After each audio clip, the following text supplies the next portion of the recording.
Galbūt galvojate, ai, tai čia ne man. O gal atrodo, kad tai tiesiog dar viena madinga, na žinot, ezoterinė praktika. Puiku, būtent tam čia ir esame. Panagrinėkime tas dažniausias dvejonės ir išsiaiškinkime, kas su jų slypi. Tai visų pirma, kam ši praktika iš tikrųjų yra skirta? Ir čia, patikėkit, galima nustebti, koks iš tiesų platus yra žmonių ratas, kurie atranda teigiamą reiki poveikį.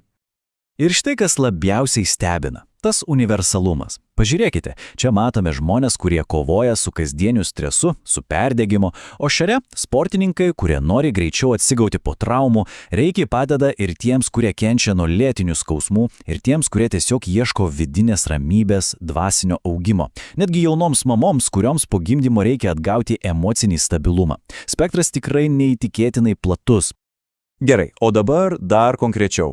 Pereikime prie problemų, nes reiki veikia ne tik bendrą savijautą, bet ir padeda spręsti labai, sakyčiau, apčiuopiamus sunkumus. Pripažinkim, šis sąrašas atrodo kaip šiuolaikinio žmogaus kasdienių iššūkių suvestinė tiesa, stresas, nuolatiniai tampa, nuovargis, nerimas, miego sutrikimai. Reikia kaip tik ir padeda atpalaiduoti protą, atkurti tą išsiderinės energijos balansą ir, kas labai svarbu, išlaisvinti užspaustas emocijas, kurios dažnai ir būna visų šitų problemų šaknis. Gerai, o dabar esminė dalis. Metas pasigilinti į 6 pagrindinės abejonės, kurios dažniausiai ir sustabdo žmonės nuo minties išbandyti reiki. Atsakime į kiekvieną iš jų.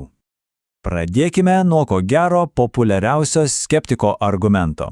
Logika paprasta, jei nėra mokslinio straipsnio su dvigubai aklų tyrimu, vadinasi visa tai prasimenimas. Ar tikrai? Žiūrėkite, esminis dalykas yra šis. Net jei visą energetinę pusę paliksime nuošalė, reiki vis tiek lieka nepaprastai veiksminga atsipalaidavimo technika. Daugybė žmonių jaučia labai aišku poveikį. Mažėja įtampa, atsiranda emocinis palengvėjimas. Poveikis labai panašus į geros meditacijos ar atpalaiduojančio masažo. Tam nereikia tikėjimo, užtenka patyrimo. Tas amžinas klausimas – laikas. Jo juk nuolat trūksta, o mintis praleisti valandą tiesiog gulint ir darant kažką neapčiuopiamą gali atrodyti kaip visiška prabanga arba dar blogiau – laiko švaistymas. Bet pabandykime į tai pažiūrėti iš kitos pusės. Reiki seanso metu nereikia jokių pastangų, tiesiog atsipalaiduoti. Ir toks gilus poilsis atstato jėgas kur kas efektyviau nei valanda naršymo telefone. Iš tikrųjų, tai gali net padidinti produktyvumą likusiai dienos daliai. Tai investicijai į savo energiją, o ne laiko išlaidos. O čia argumentas tų, kurie laikosi pozicijos, jei nieko neskauda, vadinasi viskas gerai. Pagalbos esą reikia ieškoti tik tada, kai jau atsiranda problema. Ir tai yra puikus pavyzdys, kad reiki nėra tik gaisrų gesinimas. Tai prevencija. Reguliari praktika padeda palaikyti energijos pusiausvyrą, stiprina nervų sistemą ir tiesiog neleidžia kauptis tam kasdieniam stresui ir įtampai. Tai tarsi sveikatos profilaktika, o ne greitoji pagalba. Tai visiškai natūralu. Nerimas prieš nežinomą patirtį yra normalus. Ypač kai tai susijęs su asmeninė erdvė, atsipalaidavimu, kyla klausimas, o kas ten veiks? Ar man bus patogu? Čia norisi visus nuraminti. Reiki yra absoliučiai saugi ir labai švelni praktika. Seanso metu nereikia nusirengti, nėra jokio spaudimo ar prinimo.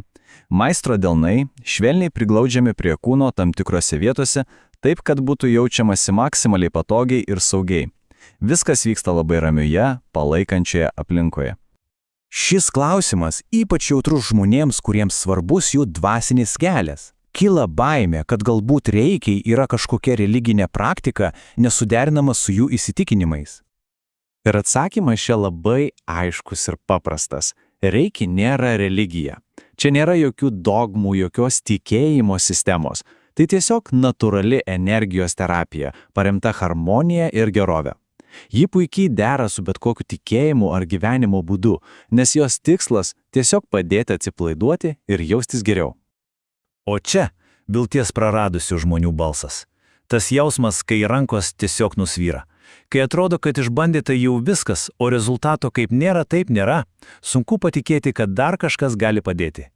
Reikia ir nesiūlo stebuklimo išgydymo nuo visų ligų, tačiau tai yra puikus papildomas metodas, kuris veikia kartu su kitomis praktikomis ar gydymu. Pagalvokime apie tai taip. Suteikdamas gilų atsipalaidavimą ir vidinę ramybę, Reiki padeda protui išsivalyti. O kai protas ramus, sprendimai ateina lengviau ir išeiti pamatyti kur kas paprasčiau. Na štai, apžvelgėme visas pagrindinės abejonės. Tai koksgi tas galutinis verdiktas? Kas iš tiesų yra Reiki atmetus visus mitus? Manau, galutinis apibrėžimas galėtų būti toks. Tai universali, švelni ir prieinama praktika. Ji nereikalauja jokio išankstinio tikėjimo ir gali būti tikrai vertinga kiekvienam, kas tiesiog nori jaustis geriau, ramiau, harmoningiau ir tiesiog turėti daugiau energijos. Ir kai kalbame apie patikimumą, šis skaičius 25 metai kalba pats už save. Tai nėra vienos dienos mada.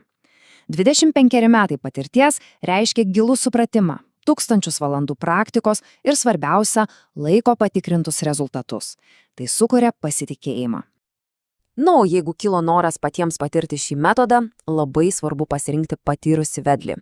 Galime apsilankyti energetinėje ar karminėje diagnostikai, išbandyti Reiki seansą, sudalyvauti meditacijoje ar net Reiki ir meditacijos mokymuose.